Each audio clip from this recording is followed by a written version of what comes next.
bienvenue sur la panafricaine. Un plaisir de vous retrouver pour ce nouveau numéro de votre émission, le débrief sur Médian.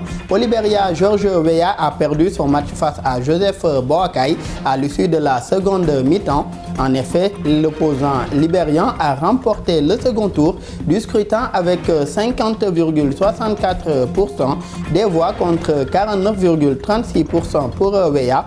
Le président libérian nouvellement élu a pour son premier discours appelé ses compatriotes à l'unité et au rassemblement pour reconstruire le pays. Pour sa part, l'élégance républicaine du président sortant a été saluée à travers le monde. Cette élection de Boakai au Libéria, une victoire de la démocratie dans une région ouest-africaine en proie à une instabilité institutionnelle. Quel chantier attend le nouveau président du Libéria? Le développement en première partie d'émission.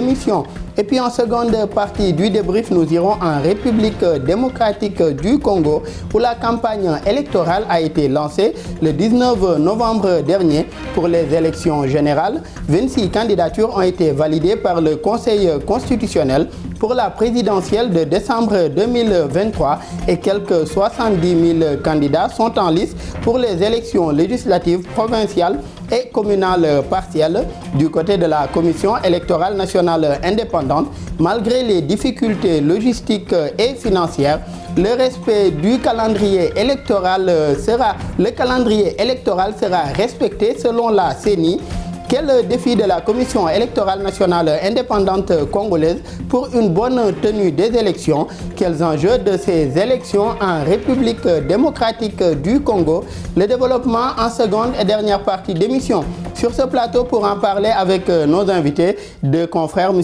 Amadou Barry, journaliste et analyste politique. Merci d'avoir répondu présent à notre invitation. Bonjour Daouda, bonjour à mon cher confrère Mame Gor Ngom. C'est un plaisir de me retrouver parmi vous pour la énième fois. Ce n'est pas la première fois que je viens chez vous et on s'attend à un débat très animé. Et plaisir partagé. Et également, Mame Gor Ngom, un plaisir aussi de vous retrouver sur ce plateau. Vous êtes aussi un confrère, un aîné journaliste et analyste politique également. Merci Daouda. Bonjour à Barry. Un réel plaisir d'être là et de discuter des choses africaines sur ce média qui est aussi panafricain. Et quelle lecture, Mame Gor, faites-vous aujourd'hui des résultats issus de ce scrutin au Libéria? Oui, nous sommes, je le disais ailleurs, nous sommes en Afrique et nous sommes malheureusement à une période que nous sommes obligés de féliciter George Weah pour avoir respecté la loi, pour avoir appelé son challenger pour le féliciter. Ailleurs, peut-être, ça pourrait ne pas se faire. C'est dans l'ordre normal des choses que de féliciter un vainqueur. Mais ici en Afrique, comme tu l'as si bien dit, il y a la démocratie est chahutée. La démocratie est tropicalisée de telle sorte que quand George Weah est sportif, comme on le dit, on le félicite et on espère que le président, le vainqueur, Boakai, sera à la hauteur des enjeux parce que le Libéria aussi traverse des difficultés.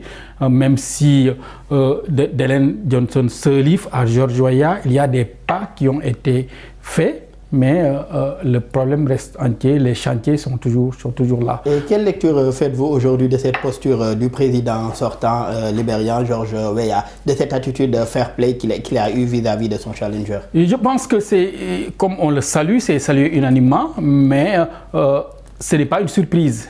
Quand même, George Weah, c'est un sportif. C'est quelqu'un qui a l'habitude de perdre et de gagner.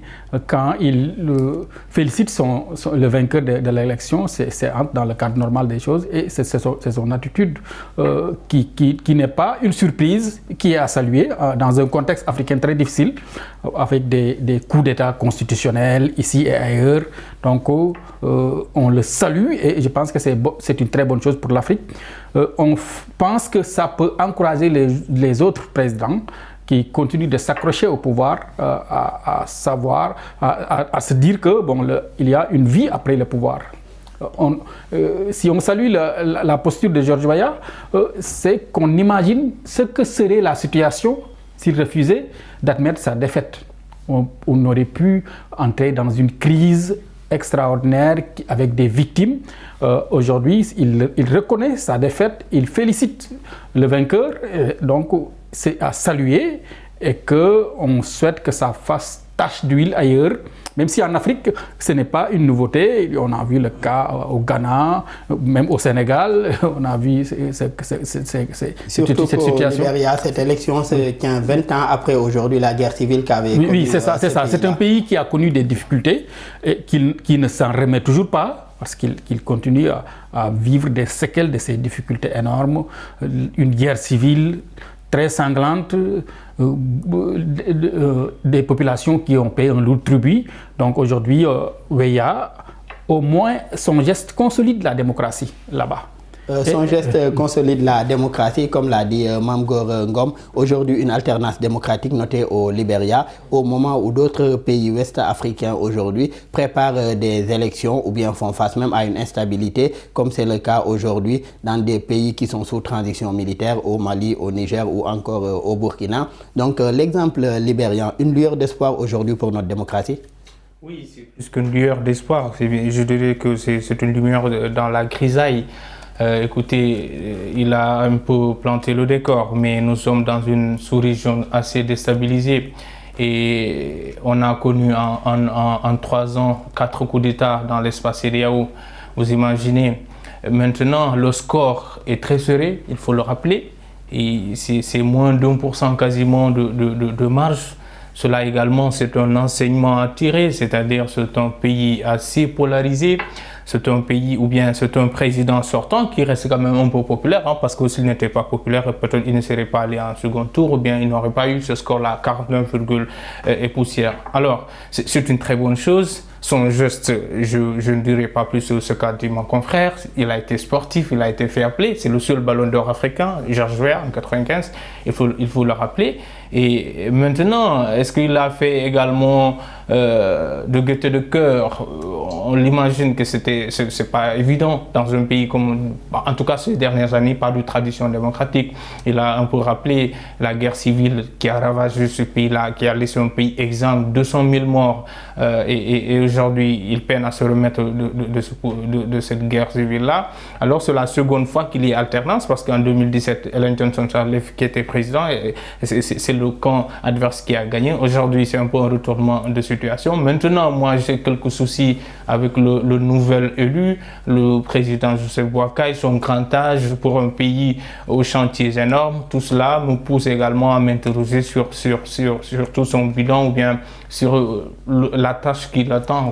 Mais est-ce qu'il ne serait pas temps, par rapport à la tâche qui l'attend également, est-ce qu'il ne serait pas temps pour les autres candidats, le président sortant y compris aujourd'hui, d'accompagner ce président nouvellement élu, puisque d'ailleurs c'est ce qu'il a fait à l'issue de son tout premier discours. Il a appelé aujourd'hui toutes et aujourd'hui à l'unité et au rassemblement pour ensemble reconstruire le pays. Est-ce qu'il ne serait pas temps aujourd'hui pour ces différents acteurs de se réunir pour l'intérêt du Libéria? Oui, je le pense. Et le premier discours du président nouvellement élu l'illustre. Il a dit, il a tendu la main à son prédécesseur, qu'il est prêt à travailler avec lui. Et également, Georges Weah a prononcé un discours au lendemain de sa défaite dans une église pour dire que nous avons été fait appeler, ce n'était pas évident, parce qu'il y avait des faucons dans son entourage qui l'encourageaient à se cramponner et dire qu'il n'a pas perdu l'élection présidentielle. Il pouvait le faire, mais est-ce qu'un pays comme un exemple peut se payer le luxe d'entrer dans une nouvelle crise post-électorale? Il ne l'a pas fait, mais son règne également a été marqué par quelques soucis, quelques dysfonctionnements, notamment pour la corruption. Il y a eu deux ministres, parmi son entourage de personnes ont été épinglées, ils n'ont pas été poursuivis. Il y a eu des sanctions américaines. Georges Weah lui-même, l'année dernière, en pleine Coupe du Monde, il a abandonné son pays, il est allé soutenir son fils qui joue pour un autre pays, les États-Unis, pour aller le soutenir au Qatar pendant quelques semaines. Ça, quand même, ça a choqué l'opinion. tout cela illustre que... Mais il y a également la situation économique que traverse le pays qui fait partie aussi de ces pays les plus pauvres au monde. Exactement. Et je discutais avec un confrère libérien avec qui j'étais récemment au Ghana, mais ce qu'il me disait, c'est-à-dire c'est que, attention, il ne faut jamais dire jamais, le Libéria n'avait jamais connu une telle descente aux enfers avant 1989-90 et que la chute a été brusque pendant un peu plus de 100 ans, vous savez, parce que c'est un pays, l'un des rares pays qui n'avait pas été colonisé. Donc c'est une terre qui était quasiment vide, qui était vierge et sur laquelle ont été déportés des anciens esclaves revenus des États-Unis exactement et quelques tribus africaines. Donc c'est l'un des rares pays qui n'a pas connu de colonisation, mais qui vit toujours quasiment sous tutelle américaine. Si vous voyez même le drapeau libérien, il ressemble beaucoup à celui des États-Unis. Mais pendant plus de 100 ans, ce pays-là a vécu dans une période de stabilité et tout cela, mais on a vu ce qui s'est passé durant les années 90 entre Charles Taylor et Prince Johnson, tout ce qui s'est passé, même si aujourd'hui on sait que Prince Johnson, l'un des seigneurs de guerre de cette crise-là, il fait partie du soutien du président nouvellement élu. Tout cela, moi, en tant que démocrate ou bien moi, observateur, me pose un peu problème sur la réduction des comptes, sur la transparence et surtout pour la lutte contre l'impunité. Sur ces chantiers-là aujourd'hui qui attendent le président nouvellement élu, à savoir Joseph Boakai. Et Mame Gor Ngom, en 2024, aujourd'hui, en Afrique de l'Ouest, d'autres présidentielles également attendues, que ce soit au Sénégal, au Ghana, en Mauritanie ou potentiellement dans des pays sous transition militaire comme le Mali ou le Burkina. Aujourd'hui, est-ce que l'exemple libérien, est-ce qu'aujourd'hui, ce qui s'est passé au Libéria pourrait servir d'exemple pour ces pays aujourd'hui dans lesquels une présidentielle est attendue pour 2024? C'est évident que les gens vont penser au Libéria, les Africains pensent au Libéria comme le reste du monde, la communauté internationale, par rapport à ce qui se fait en Afrique, notamment au Sénégal, ailleurs en Afrique, avec même les coups d'État dans la sous-région et autres. Je pense qu'on pense au Libéria. Et c'est pourquoi c'est une bonne nouvelle l'acte de George Weah. Même s'il n'est pas exempt de reproches, comme l'a dit Barry, il n'est pas exempt de reproches parce qu'il y avait la corruption, il avait aussi un train de vie dispendieux. Il ne sanctionnait pas ses partisans qui n'étaient pas aussi clean. Oui, je pense que son successeur aussi doit savoir raison garder et avoir peut-être le triomphe modeste parce qu'il n'a pas été plébiscité. Et il doit agir même sur le plan politique de manière subtile pour convaincre le camp adverse et venir travailler ensemble. Sinon, ça peut être très difficile pour lui. Mais par rapport à ta question, l'exemple libérien, ça va faire. On souhaite que ça fasse tache d'huile en Afrique, même si on l'a dit, il y a des cas particuliers en Afrique. Malheureusement, on en est dans une situation où l'exception, le normal, la normalité devient une exception. Malheureusement, c'est ça. Bon, à côté des coups d'État, à côté des coups d'État, aussi bien coups d'État militaires ou des coups d'État constitutionnels, s'il y a une lueur d'espoir au Libéria avec un président sortant qui félicite le vainqueur, je pense que ça, on souhaite que ça se poursuive ailleurs en Afrique et que la démocratie africaine, tant chahutée, la démocratie africaine qui est tropicalisée, parce qu'on ne peut pas, la démocratie est universelle, mais malheureusement on a tendance à penser qu'il y a une démocratie à l'africaine, ce qui n'est pas du tout normal. Ça doit être universel. Nous, les jeunes Africains, surtout la jeunesse africaine, aspirent à un changement de paradigme, aspire à une démocratie. Le monde est brutalement ouvert. C'est un monde de disruption. Donc aujourd'hui, ce qui se passe au Libéria, et je pense réellement que George Weah a compris. Il a compris qu'il fallait qu'il accepte sa défaite. Il fallait qu'il félicite le vainqueur pour que lui aussi, pour se frayer un chemin ailleurs. Il est encore jeune, entre guillemets, il a des perspectives. S'il s'accroche au pouvoir, son horizon peut être bouché. Donc il a été aussi réaliste en agissant ainsi, mais il honore l'Afrique en le faisant. Malheureusement, nous sommes obligés de penser et de dire que son acte est exceptionnel en Afrique, malheureusement, parce que nous sommes dans une situation... être un acte tout à fait normal. Un acte tout à fait normal, tout à fait banal et républicain, devient une exception. Et aujourd'hui, vous l'avez rappelé tout à l'heure, nous sommes face à un monde en perpétuelle mutation, des jeunes également qui ont de plus en plus soif de changement, ce qui explique aujourd'hui également ce qui se passe au Libéria avec le peuple libérien qui avait envie également de changer, de voir autre chose que ce qui était déjà là. Je rappelle aussi que c'est la première présidentielle en tout cas, ou le premier scrutin organisé sans la présence de la mission des Nations Unies au Libéria qui avait été créée en 2003 et a quitté le pays en 2018. Quelle lecture donc faites-vous aussi de cette maturité du peuple libérien, parce que c'est aussi une victoire du peuple libérien qui a voté pour le changement, même si je précise que l'écart, comme l'a rappelé Barry tout à l'heure, l'écart entre les deux n'était pas assez conséquent. Mais je pense que on a besoin de ça en Afrique dans tous les cas. Il ne doit pas être question d'être encadrés. Les Africains sont matures et ils doivent se considérer, ils doivent se comporter comme des gens matures.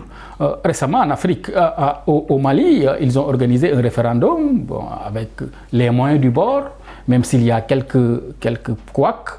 Ils ont pu organiser un référendum sans l'apport des Occidentaux. Ailleurs, même si Kidal n'avait pas voté. Oui, même si Kidal n'avait pas voté. Heureusement, ils ont récupéré Kidal et puis ça aussi c'est à applaudir. Mais de plus en plus, les Africains, certains dirigeants africains se rendent compte, sont conscients que c'est possible. C'est possible, il faut le faire, c'est possible, il faut essayer. Et que les mentalités ont beaucoup changé. La jeunesse africaine est connectée. La rue africaine est informée. On sait ce qui se passe ailleurs. Et le plus positif dans tout ça, c'est qu'ils savent trouver l'information, la bonne information, et ils ont des moyens de se faire entendre. Au-delà des médias classiques, au-delà de certains cercles, ils ont les moyens de se faire entendre. Il y a sur les réseaux sociaux, il y a dans le monde de distribution, il y a des activistes et ils sont très bien suivis. Et tout gouvernant conscient et responsable doit prendre en compte ces nouveautés en Afrique et diriger le pays. On ne peut pas diriger un pays en 2023 comme on le faisait dans les années 60 ou bien dans les années 2000. Les choses ont beaucoup évolué. C'est heureux que Weah l'ait compris. Tenir compte surtout des attentes et aspirations. Surtout des attentes et aspirations. C'est d'où la difficulté de Boakai qui est dans l'obligation de poser des actes. Et on va revenir tout à l'heure à Boakai et les actes qu'il devra poser. On reste d'abord avec Weah, le président sortant. Barry, quel bilan tirez-vous aujourd'hui du mandat de ce président sortant-là, qui est George Weah, à la tête du Libéria? Écoutez, un bilan plutôt contrarié, plutôt, pour ne pas dire mitigé ou bien plus ou moins négatif. Écoutez, sur les principaux points pour lesquels il a été élu, quasiment, il a déchanté. Il a déchanté les Libériens et les Libériens ne s'en cachent pas. Dans beaucoup de domaines, la vie qui est chère dans ce pays-là, l'emploi, on l'a dit, également, surtout la bonne gouvernance. Il avait promis beaucoup de choses, de trucs, mais si vous voyez, lui, son petit gré ou bien sa trajectoire, peut-être il ne faut pas tout le blâmer parce que rien ne lui prédestinait à ce destin-là. C'est un self-made man, mais est-ce qu'il y a quelque chose aussi qui doit prédestiner à être président? Il n'y a pas une école où on apprend également président de la République. Mais je veux dire, c'est un self-made, et c'est un autodidacte. On rappelle qu'il n'a quasiment pas fréquenté l'école, il a passé par le football, etc. Quand il est allé à la retraite en football, c'est comme ça qu'il s'est reconverti en politique. Mais je veux dire, il n'a pas cette maturité intellectuelle, cette formation intellectuelle qui puisse lui dire que moi j'ai une vision pour le Libéria, tout cela. Et ça s'est ressenti sur sa gouvernance. Beaucoup de projets n'ont pas abouti. Comme le panier de l'aménage, comme on dit prosaïquement, la vie, au contraire, les conditions se sont dégradées. Il faut rappeler également que beaucoup de choses aussi ne plaident pas en sa faveur. C'est-à-dire pendant plus de 5 ans, ce pays-là a vécu également sous l'Ebola, sur la fin de règne de Ellen Johnson Sirleaf. Donc les Libériens plaçaient beaucoup d'espoir sur lui qui promettait un changement et voilà, une rupture. Mais un tableau noir que vous venez de peindre également, mais on peut noter qu'en 2022 comme en 2023 également, le pays a connu une croissance quand même de plus de 4%, même si les populations n'ont pas vraiment ressenti cela. L'histoire de croissance, c'est un sempiternel débat. Pour moi, je ne suis pas économiste pour en parler, mais souvent la croissance, c'est discutable. Hein. C'est plutôt l'indice de développement humain, IDH, qui aujourd'hui qui est plutôt ressenti. Mais pour les Libériens, il n'y a pas eu franchement de grands changements, comme je le dis, en termes de gouvernance, en termes d'impact sur ils n'ont pas ressenti le fruit de ça. L'autre aspect, c'est comme je l'ai dit, un pays où tout est prioritaire, tu l'abandonnes pour aller suivre ton fils en pleine Coupe du Monde qui joue pour les États-Unis, Timothée Weah, ça rien que pour le symbole, ça peut choquer. Tu abandonnes ton pays, tu vas suivre pendant plus d'un mois ton fils qui joue pour un autre pays. Vous imaginez? Tu abandonnes les priorités ou bien les urgences, tu vas suivre le match, même si de là-bas tu peux gérer. Mais au Sénégal, tu ne peux pas penser, tu ne peux pas l'imaginer une seule fois. Tu peux aller revenir peut-être une seule fois, mais aller prendre tout ton temps pour aller suivre un mondial, au nom de quoi? Tu n'es plus footballeur, tu l'étais, mais aujourd'hui, tu es au service de Libéria. On reste avec le bilan de Weah. Mame Gor, est-ce que ce bilan-là sur le plan économique, un bilan qui, comme l'a rappelé Barry, selon lui, a déçu, ce bilan sur le plan économique-là, est-ce que cela n'a pas en partie également perdu George Weah? Oui, naturellement, s'il avait un bon bilan, je pense que les Nigérians allaient le reconduire encore. Bon, mais son bilan n'a pas été fameux quand même s'il y a des pas de franchis sur le plan économique, comme la croissance, comme tu le dis, mais il y a surtout le bilan immatériel qui est important. Le bilan immatériel, on y met la gestion.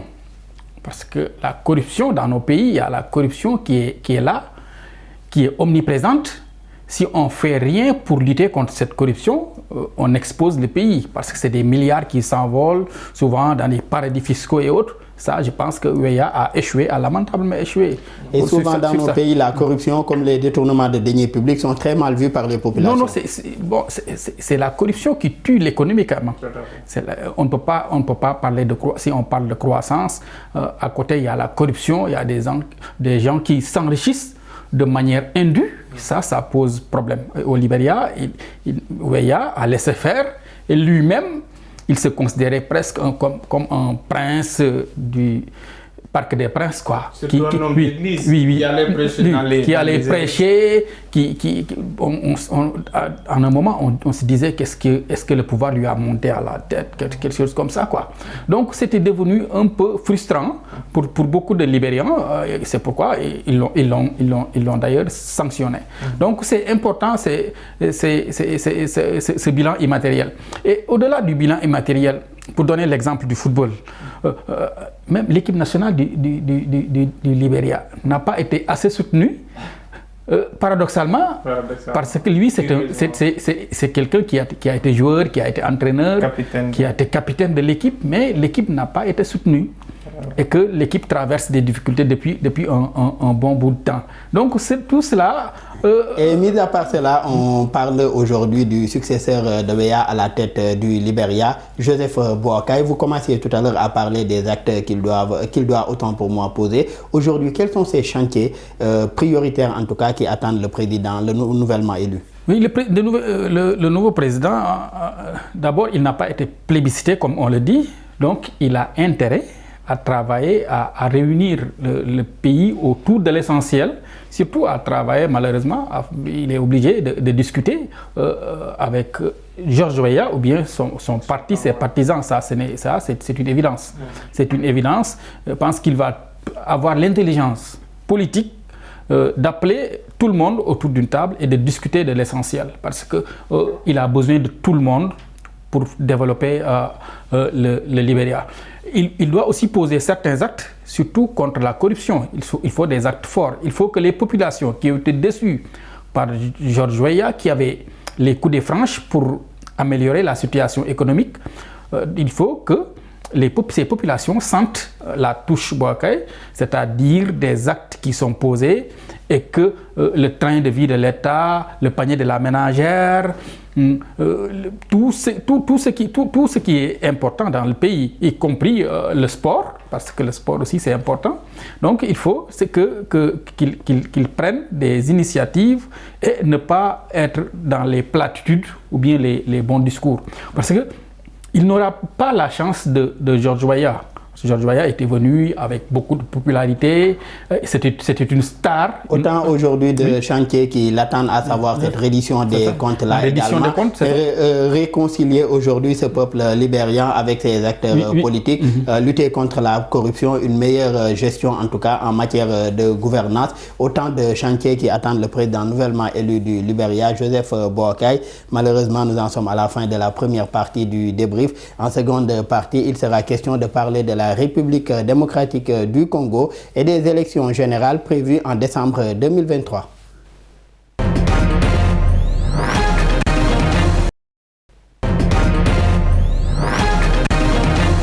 De retour pour la seconde et dernière partie de votre émission Le Débrief. Barry, je le rappelais en introduction, la campagne électorale a débuté en RDC depuis le 19 novembre dernier. Que pensez-vous aujourd'hui de ce scrutin et cette campagne électorale qui a débuté, je le rappelle, sur toute l'étendue du territoire de la République démocratique du Congo? Écoutez, c'est une très bonne chose. C'est parti pour un mois de campagne intensive pour sillonner un pays de 2 millions de kilomètres carrés. Vous imaginez, c'est un pays où il y a différents fuseaux horaires. Donc de Kinshasa à Lubumbashi, il y a 2 heures de temps si je me trompe. Un pays continent en quelque sorte. Exactement, c'est 80 fois la Belgique, 4 fois la France, et avec un pays où il n'y a pas beaucoup d'infrastructures développées. C'est 20% de la population qui a accès à l'électricité. Donc vous imaginez.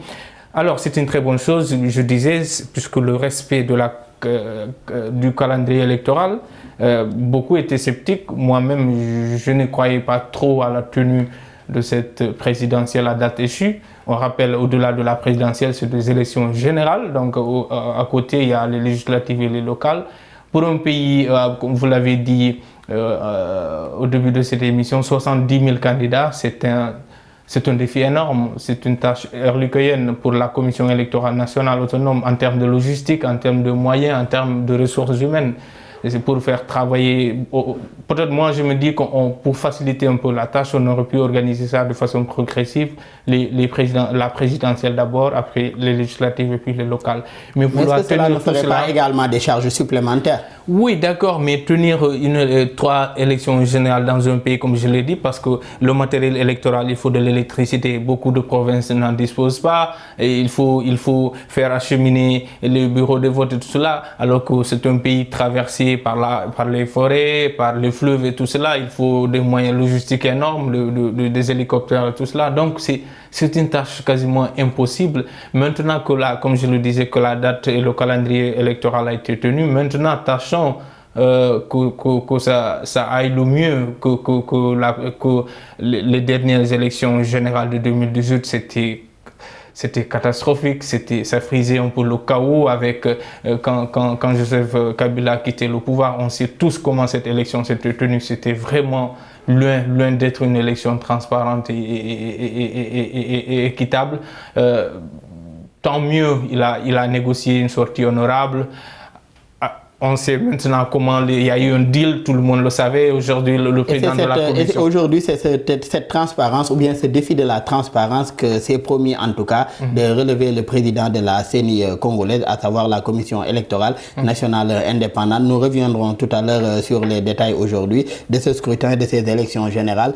Mamgour, en RDC, près de 44 millions d'électeurs sont inscrits sur les listes électorales, sur une centaine de millions d'habitants. Ces électeurs sont appelés à élire aujourd'hui, le 20 décembre prochain, leur président et choisir également parmi plus de 25 000 candidats aux législatives, 44 000 candidats aux élections provinciales et plus de 31 000 aux municipales. Une tâche qui s'annonce rude pour la commission électorale. Oui, tout d'abord, on salue la tenue de cette élection, que ce n'était pas évident, comme l'a dit Barry. Le respect du calendrier électoral, ça fait partie aussi de la démocratie, du respect des règles démocratiques. Et la tenue d'une élection, surtout des élections générales, une élection présidentielle, parce qu'il faut le dire, c'est la présidentielle qui a beaucoup plus d'enjeux, parce qu'il s'agit du président de la République. Donc c'est une respiration démocratique. Maintenant, le défi est énorme. Il y a des enjeux et on redoute, nous redoutons des vieux démons parce que la République démocratique du Congo nous a habitués aussi à ces contestations après des élections. Et on redoute ça. Donc c'est le principal défi. Une organisation sans problème, une élection transparente et un président sortant, ou bien on ne sait pas s'il va gagner, ou bien s'il ne gagne pas, est-ce qu'il va reconnaître sa défaite comme ce qui s'est passé au Libéria. Donc un seul tour, c'est un seul tour. Un seul tour, dans un contexte où peut-être on va y revenir, il n'est plus très bien aimé. Bon, lui-même, il avait commencé à être détesté depuis très longtemps, parce que la manière dont il est venu au pouvoir aussi laisse à désirer. Laisse vraiment à désirer. Mais est-ce que cette participation multiple également, notée Mamgor, ne témoigne pas aussi en tout cas d'un bon début? On a vu Katumbi parmi les candidats, Fayoulou, Denis Mukwege. Est-ce qu'aujourd'hui cette participation diversifiée et d'autres anciens même collaborateurs du président sortant et même de la société civile également sont candidats à cette présidentielle? Ça c'est un point très positif, c'est-à-dire une élection inclusive. Tout le monde participe. Il y a Fayoulou, il y a Katumbi, Fayoulou qui se dit toujours président de la République. Bon, donc, et les autres, 16 candidats, je pense que ça, c'est une très bonne chose. C'est une très bonne nouvelle. Bon, on n'a pas empêché quelqu'un d'être candidat, donc ça, c'est une très bonne chose. Maintenant, il faut, comme je l'ai dit, il faut une organisation transparente des élections. Et il faut que la commission, c'est-à-dire d'organiser ces élections, et toutes les autorités, je pense que pour le cas de la République démocratique du Congo, il faut quand même que la communauté internationale s'implique. Parce que d'ailleurs, une centaine d'observateurs internationaux de l'Union européenne sont présents. Oui, c'est différent du cas. Oui, c'est différent du cas Libéria, parce que ici, le pays est en crise, avec une guerre pratiquement dans l'Est qu'il est obligé de gérer. Donc, c'est un pays continent assez vaste et qui nécessite des soutiens énormes pour réussir ça. Parce que quand cette élection, si elle se termine par un clash, je pense que ça peut être dramatique pour l'Afrique. Les conséquences pourraient être graves, surtout vu la situation à l'est du pays. Fâcheuse. Et pour ce qui est de la CENI, Barry, aujourd'hui, quelles sont déjà, on a énuméré pas mal aujourd'hui de choses qui les attendent, une tâche assez ardue, mais selon vous aujourd'hui, quels sont ces défis qui attendent la CENI, surtout par rapport à l'immensité du territoire, la situation dans une partie de ce territoire-là, à savoir l'est du pays, et même les difficultés logistiques et financières auxquelles aujourd'hui la Commission est confrontée? Oui, en tout cas, entendre dernièrement le gouvernement sur 300 millions de dollars. 300 millions de dollars. Ce sont les besoins de la commission électorale pour l'organisation de ce scrutin. Le gouvernement a annoncé l'avoir viré. Maintenant, on n'en sait pas trop si c'est vrai ou bien si l'entièreté des sommes sont disponibles. Il y a également des sous-traitants qui menacent de ne pas participer parce qu'ils n'ont pas encore été payés. On sait que le Congo a organisé récemment les Jeux de la francophonie. Ça a été émaillé de beaucoup de dysfonctionnements. On dit que ça a été surtaxé. Il y a eu sur un budget initial, on l'a dépassé à plusieurs centaines de fois. Mais cette fois-ci, comme on l'a dit, la commission électorale a un enjeu, a une tâche énorme. C'est-à-dire c'est comment organiser tout cela et que ça se passe le plus normalement possible. Ce n'est pas évident, on l'a dit. Maintenant, celui qui est à la tête de cette CENI était au début contesté par l'opposition, vous vous rappelez, mais récemment, on n'en parle pas assez. Mais on espère que cette cette commission va être un peu à équidistance entre les chapelles politiques. Maintenant, quant à la conduite et jusqu'à la proclamation des résultats, pour moi, ça reste encore un défi énorme, même si il faut saluer qu'il y a des observateurs internationaux, Union européenne, l'Afrique centrale et au-delà la francophonie qui vont dépêcher là-bas des observateurs. Et beaucoup de griefs que vous venez de soulever tout à l'heure, est-ce que cela ne risque pas aussi de constituer en partie des blocages pour la CENI, surtout dans la bonne tenue de ce scrutin? Je rappelle qu'ils sont des élections générales, à savoir la présidentielle, des législatives, des provinciales et même des élections communales partielles. La question reste entière. C'est pourquoi je disais que peut-être on aurait dû ne pas cumuler, ne pas coupler les élections présidentielle, législative et locale. Même si vous me dites que mon confrère l'a dit tout à l'heure, on aurait dû organiser la présidentielle qui constitue le véritable enjeu sans sous-estimer les autres. Maintenant, à l'opposition, j'allais dire d'être un scrutin uninominal à un seul tour. D'habitude, traditionnellement, ça favorise plutôt le président sortant parce que on sait à moins de 50% tu peux remporter l'élection présidentielle. Aujourd'hui, il y a eu des initiatives pour qu'il y ait une candidature commune au sein de l'opposition, mais quasiment ça n'a pas abouti parce que il y a eu de précédents. Il y a eu de précédents Fayoulou en 2018. On le rappelle, il était parti avec Étienne Tshisekedi, Félix Tshisekedi l'avait soutenu au début et il s'est ravissé, lui et Vital Kamerhe. Ils se sont démembrés, ils ont créé une coalition parallèle.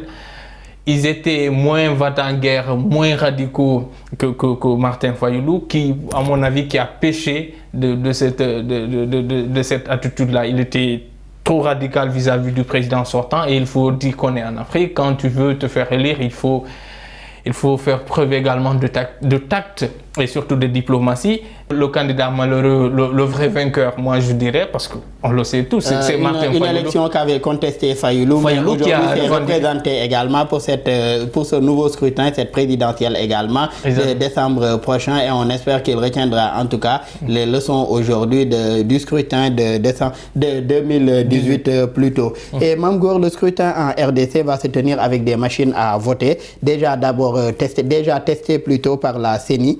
L'électeur introduit son bulletin, fait son choix et le récupère. Le bulletin est par la suite conservé pour être compilé manuellement à la fin de la journée. Selon les membres de la CENI, ce système va fonctionner sur tout le territoire, en tout cas n'importe où ce système sera installé, il va y fonctionner. Que pensez-vous de ce système de vote électronique de plus en plus utilisé à travers le monde? Je pense que c'est innovant et puis le monde bouge, il faut que tout le monde bouge avec. Mais on redoute aussi des risques parce que la RDC est un vaste pays. Il y a, dans certaines parties du pays, les gens ne sont pas peut-être aussi bien ou bien il y a des problèmes d'électricité et autres. Est-ce que ça pourrait marcher? Parce qu'on peut se poser des questions sur la possibilité du vote électronique aussi. Et en 2018, la présidentielle 2018, il y avait beaucoup de contestations quant à ces machines également. C'est ça. Donc ce sont des limites à poser sur la table. Et ça peut aussi entraîner des contestations post-électorales, ce qui n'est pas fameux. Dans la mesure où le président sortant devient de plus en plus impopulaire. Il est devenu, parce qu'il y a un sondage, 56% des Congolais disent que les choses ne bougent pas dans le bon sens. Donc ça, c'est assez éloquent. Donc il y a un cocktail qui est là, avec la crise à l'est du pays, avec la crise économique même, la crise économique et autres. On redoute des contestations si une petite brindille peut mettre le feu. Donc il faut que tout se passe dans les règles de l'art. Mais quand même, ce vote électronique, comme ça a été les contestations en 2018 et autres, peuvent se reproduire en 2023 et que ça peut aboutir à des conséquences fâcheuses comme c'est le cas souvent dans ce vaste pays de l'Afrique. Et on parle de la question sécuritaire également, Barry. La commission électorale fait aussi face à ces problèmes sécuritaires-là, avec le conflit aujourd'hui du M23 à l'est du pays. Également aujourd'hui un autre conflit entre les communautés Mbolé et Lengola dans un pays, dans une province comme Chopo. La CENI avait déploré même la disparition de 33 de ses agents et policiers, qu'on ne sait pas s'ils sont morts noyés ou bien tués par des groupes armés. Quelle solution aujourd'hui face à ces défis sécuritaires aujourd'hui pour une bonne tenue de ces élections générales au Congo? D'abord, se dire qu'il y a la mission des Nations Unies au Congo, la MONUSCO, je pense qu'il peut jouer un rôle. Il y a également... Mais une mission qui a déjà entamé son retrait, dont le retrait est en cours également. Oui, mais ils y sont encore. Ils sont au Congo. Pour moi, il faut les impliquer. Même si il faut rappeler, hein, le Congo, c'est après tout, il y a beaucoup d'enjeux. Parce que le Congo, c'est un pays bijou, quoi, comme on dit. Il y a toutes sortes de ressources minières et qu'il y a des influences, ça et là. Malheureusement, on l'a dit, le M23, la question du M23 qui suscite toujours de polémiques. Même les Nations Unies, au rapport des Nations Unies, ils disent qu'ils sont soutenus par le Rwanda voisin et l'Ouganda. Tous ces pays-là, quasiment, n'ont pas intérêt à ce que ce pays soit stable. Et dernièrement, quand même, avec l'implication des États-Unis aujourd'hui, surtout du secrétaire d'État américain Blinken, les deux présidents, Tshisekedi et Kagame, se sont engagés aujourd'hui à un apaisement de la situation dans cette partie, à savoir le Nord Kivu. Oui, mais pour moi, il n'y a toujours pas eu rabibochage, hein, la question n'est toujours pas résolue. Le M23 reste actif. Il contrôle actuellement une bonne partie du territoire de l'extrême est du Congo. Ils sont aux portes de Goma, la ville du Nord Kivu. Donc, mais tu sais que en meeting électoral a annoncé que le M23 ne prendrait pas Goma. En tout cas, il a donné des assurances quant à cela. Oui, il a intérêt parce qu'il faut qu'il rassure. Mais surtout regretter qu'une partie, hein, peu soit-il, du territoire congolais ne pourrait pas voter comme Rutshuru et autres. Il faut le regretter parce que c'est des Congolais à part entière. Ils doivent s'exprimer et donner leur avis sur celui qui va présider leur destinée pour les 5 prochaines années. Et Mamgor, pour cette présidentielle en RDC, plusieurs poids lourds également de l'opposition comme Martin Fayulu, Moïse Katumbi et également le prix Nobel en 2018, Denis Mukwege, entre autres. Quelles sont les chances aujourd'hui des opposants congolais pour cette présidentielle? Les chances sont réelles, hein, dans la mesure où je vous disais que le président sortant perd de plus en plus de sa crédibilité, surtout avec l'histoire de son deal éventré. Certains sont au courant, même si officiellement il ne reconnaît pas ça, mais beaucoup de Congolais pensent... L'ancien président de la commission électorale a fait une révélation pour dire qu'il y a eu deal. Alors ça, c'est une personnalité qui était au cœur du système. Donc il a fait des révélations fracassantes. Mais pourquoi maintenant également? Pourquoi ces révélations maintenant? C'est clair que c'est entre hommes politiques aussi, même si c'était... Il est en disgrâce également. Il est en disgrâce, c'est toujours comme ça en Afrique. Bon, il était au cœur du deal, naturellement. Lui aussi, il reconnaît sa faute en quelque sorte.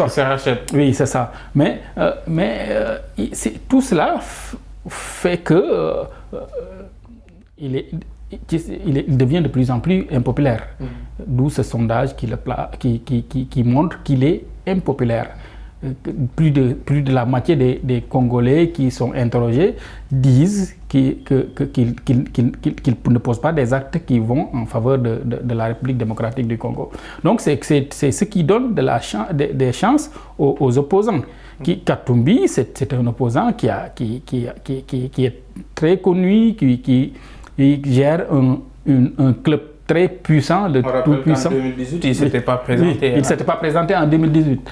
Donc aujourd'hui, Fayulu, qui réclamait une victoire en 2018, est là et il garde aussi toutes ses chances. Le prix Nobel de la paix et autres, tous, ce sont de grandes personnalités qui peuvent diriger le Congo et qui ont des chances de gagner. Donc ça, c'est clair. Donc tout cela font qu'une victoire du président sortant peut créer beaucoup de problèmes. Et par rapport à cela, vous parliez tout à l'heure de Moïse Katumbi. D'ailleurs, l'ancien Premier ministre Augustin Matata Pognon a désisté aujourd'hui en faveur de Katumbi. Il s'est rangé derrière Katumbi et invite également d'autres opposants à travailler en tout cas vers une candidature unique. Aujourd'hui, est-ce que c'est possible d'ici à un mois, c'est-à-dire le temps de la campagne électorale, d'arriver à unifier l'opposition face au président sortant? Je ne suis pas sûr, j'en suis pas sûr parce que les principaux candidats de l'opposition aujourd'hui, ils ont essayé, il y a eu des tentatives à Pretoria récemment en Afrique du Sud de pourparler pour une candidature commune parce qu'on rappelle, une élection uninominale à un seul tour, souvent ça profite au président sortant. Surtout quand il y a différents candidats. Exactement, et quand il y a un éclatement de voix, balkanisation et tout ça, il peut en profiter. Maintenant qu'il y ait candidature commune, c'est possible, ce n'est pas à exclure, mais connaissant un peu les rapports entre Martin Fayulu qui revendique, pour lui, voilà quoi, aujourd'hui il a une légitimité parce que, comme on l'a dit en 2018, il était candidat pour lui. En tout cas, à tort ou à raison, mais beaucoup pensent qu'il était le réel vainqueur de cette élection. Pour qu'il cède la place à Moïse Katumbi qui avait de démêlés avec Joseph Kabila, qui on rappelle également est le président du TP Mazembe, un homme d'affaires riche. Ancien gouverneur du Katanga. Ancien gouverneur, exactement. Pour moi, que ces deux, parce que pour moi l'enjeu c'est ça, ce sont ces deux figures-là, c'est Martin Fayulu et Moïse Katumbi. Pour qu'ils se retrouvent, je ne suis pas sûr. C'est possible, c'est dans leurs intérêts. Par contre, Denis Mukwege, prix Nobel de la paix 2018, la même année, pour lui également, pour moi, c'est un peu l'équation inconnue de cette élection, c'est un peu l'outsider. Il peut faire très mal, mais à mon avis... Il y a également Floribert Anzolini de la société civile congolaise aussi. Exactement, au total, il y a une vingtaine de candidats, 26 au début, maintenant il y a eu de désistement, tout cela. Mais à mon avis, ils ont intérêt à faire cause commune pour contrer le camp adverse, celui de Tshisekedi. Et Mamgour, quel bilan aujourd'hui tiré de ce premier mandat du président Félix Tshisekedi, le président sortant, qui, je le rappelle également, est candidat à sa propre succession pour un second mandat? Non, un bilan qui n'est pas fameux. Si on parle aussi du bilan immatériel, les conditions de son arrivée au pouvoir, déjà, c'est catastrophique. Des contestations, il est venu, il y a cette compromission, même s'il ne reconnaît pas, mais bon, il y a une voix forte qui a parlé et naturellement, c'est invraisemblable, il y a eu deal. Aujourd'hui, il y a la guerre qui se poursuit à l'est du pays, donc il n'a pas pu régler ça. Il y a aussi le panier de la ménagère, avec ce qu'on disait du Libéria, qui peine à se remplir, la crise qui est réelle en République démocratique du Congo. Et même pour sa gouvernance, ça laisse à désirer. Donc le bilan n'est pas du tout fameux. Je pense que c'est pourquoi les sondages et le constat fait est qu'il n'est pas du tout populaire en République démocratique du Congo. Il n'a pas été à la hauteur des enjeux. Malheureusement, il n'a pas été à la hauteur. Et qu'aujourd'hui, il fait face à un défi, c'est-à-dire revenir au pouvoir, briguer un second mandat, gagner. Je pense que ça, c'est un défi énorme. Et par rapport à ces enjeux-là aujourd'hui, quels sont les défis à relever par le prochain président congolais, que ce soit le président sortant ou qu'il soit issu de l'opposition ou de la société civile congolaise? Quels sont les défis? Malheureusement, nous sommes dans une situation en Afrique où presque dans tous nos pays, tout est prioritaire. Malheureusement, tout pacifier l'Est. Mais je pense que le défi sécuritaire, comme le dit Barry, est énorme, est un défi important. Ça vaut toutes les guerres. Parce qu'on ne peut pas continuer à vivre dans un pays divisé où il y a des rebelles qui sortent de nulle part et qui viennent tuer des populations, chasser l'État. L'État n'existe pas dans certaines parties du pays. Les populations paient des pots qu'elles n'ont pas forcément cassés. Donc le défi sécuritaire est un enjeu de taille. Le prochain président doit tout faire pour sécuriser le pays et puis pour que la guerre quitte ce vaste pays qui a des ressources naturelles incommensurables, qui doit même pouvoir faire vivre toute l'Afrique, mais malheureusement qui est exploiter cette image du mendiant assis sur un mine d'or. C'est complètement le cas en République démocratique du Congo, avec toutes les richesses. Donc, aujourd'hui, les richesses de cette République démocratique du Congo se situent surtout dans cette partie est, une partie en proie à des instabilités sécuritaires. Aujourd'hui, Baldé Barry, comment arriver aujourd'hui à une bonne tenue également de ce scrutin-là, de ces élections générales, dans cette partie du pays qui est aujourd'hui l'est, que dans des localités comme l'Ituri, le Nord Kivu, et dans cette partie du Congo en général, l'est? D'accord. Écoutez, c'est connu que certaines parties ne pourront pas voter, je le disais tout à l'heure, comme Rutshuru et autres. Maintenant, à Goma ou bien dans d'autres provinces, sur Kivu, où il y aura Lubumbashi, bon, l'élection va se tenir. On n'a pas peut-être besoin que le territoire vote à 100% parce qu'on connaît le défi. Maintenant, je le disais sur le bilan de Félix, je dis toujours Étienne Tshisekedi, son père. Mais par exemple, on l'oublie souvent, il parle de bilan immatériel de symbolique, le cas de Vital Kamerhe, son ancien chef de cabinet, qui a été épinglé et condamné dans le travaux de 100 jours. On l'avait reconnu aujourd'hui fait coupable. partie de la coalition aujourd'hui initiée par le président Félix Tshisekedi. Exactement, à côté de lui un autre seigneur de guerre, ancien premier ministre également, qui vivait Jean-Paul, comment s'appelle Bemba. Jean-Paul Bemba, exactement, Jean-Pierre Bemba, pardon. Tous ces seigneurs de guerre là, ou bien toutes ces sommités de la classe politique congolaise avec lui, mais par exemple, Vital Kamerhe, il a été emprisonné. Et pendant 2 ans, après, on l'a blanchi. Aujourd'hui, il est dans l'entourage, si je me rappelle, il est conseiller et tout cela.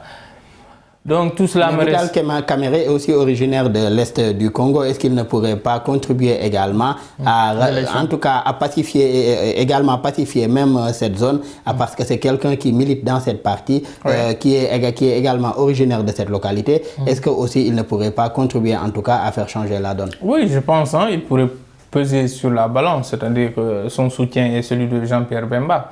C'est normal, d'où l'intérêt pour l'opposition, je dirais, de s'unir et de faire cause commune. Pour l'opposition de s'unir et de faire cause commune pour cette présidentielle-là en République démocratique du Congo. Également des élections générales législatives, communales partielles et même des élections partielles sont attendues en décembre 2023 en RDC. Nous en sommes à la fin de cette émission. Je rappelle que nous recevions M. Mamgor Ngom, journaliste et analyste politique. Merci encore Mamgor d'avoir été avec nous. Merci Daouda. Et merci aussi à M. Amadou Barry, un autre confrère, également analyste politique. Merci aussi d'avoir été avec nous. Merci beaucoup, Daouda. Le plaisir est partagé. Merci également aux collègues de l'équipe technique pour les facilitations et pour la réalisation de cette émission. Merci à vous tous qui nous suivez et très bonne suite de programmes sur nos antennes.